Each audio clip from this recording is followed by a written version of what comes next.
Bonjour, je suis Santov Benjo, porte-parole de la direction de la diplomatie nationale d'Israël et je suis là pour vous fournir des mises à jour quotidiennes et des nouvelles en français.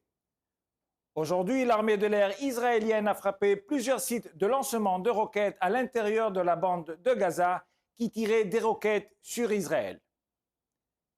Les troupes de Tzahal ont mené un raid précis sur un complexe du Hamas et ont trouvé plus de 250 roquettes, obus et RPG prêts à l'emploi, ainsi que d'autres armes et du matériel militaire. Les troupes de Tzahal ont également attaqué une usine de production d'armes où elles ont trouvé des centaines de grenades, de roquettes et de lance-roquettes de type Lao. Un cargo à destination du port d'Ashdod a été attaqué en mer Rouge lundi en fin de journée.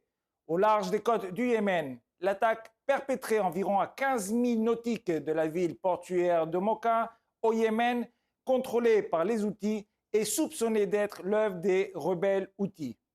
Le navire traversait le détroit de Bab el-Mandab qui relie la mer Rouge et le golfe d'Aden.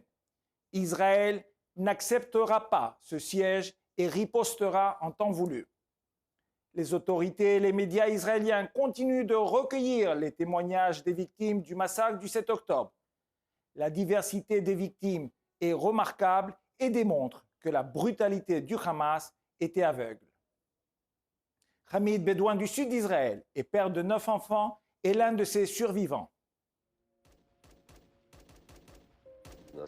Dans une interview, il se souvient du matin où le Hamas a tué sa femme, Fatma. Nous étions dans la voiture, ma femme, mon petit garçon et moi-même. 8 motos sont arrivées et ont commencé à nous tirer dessus. Ma femme s'est tournée vers moi et m'a dit « Hamid, je ne sens plus ma jambe ». Hamid a vu les blessures et a compris l'état de sa femme. Il lui a récité une prière musulmane alors qu'elle mourait. Hamid et son fils ont été sauvés grâce à Dieu, mais la perte insensée d'une mère innocente de 9 enfants est déchirante.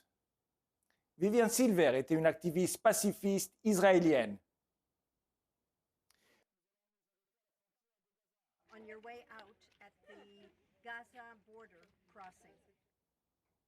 Elle organisait des visites guidées à la frontière de Gaza pour promouvoir la paix, a fondé plusieurs organisations pacifistes et féministes et a conduit des enfants palestiniens malades de Gaza dans les hôpitaux en Israël, facilitant leur passage par le point de passage d'Erez, tout en se communiquant avec les médecins et les membres de leur famille.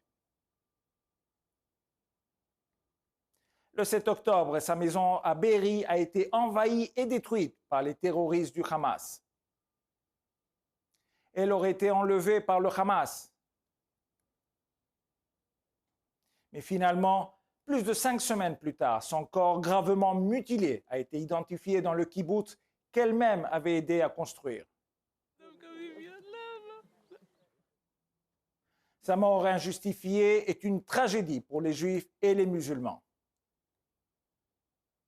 Mais la sauvagerie du Hamas ne se limite pas aux Juifs et aux musulmans. Witawat Kuwang, un agriculteur thaïlandais de 30 ans, raconte son calvaire à la CNN.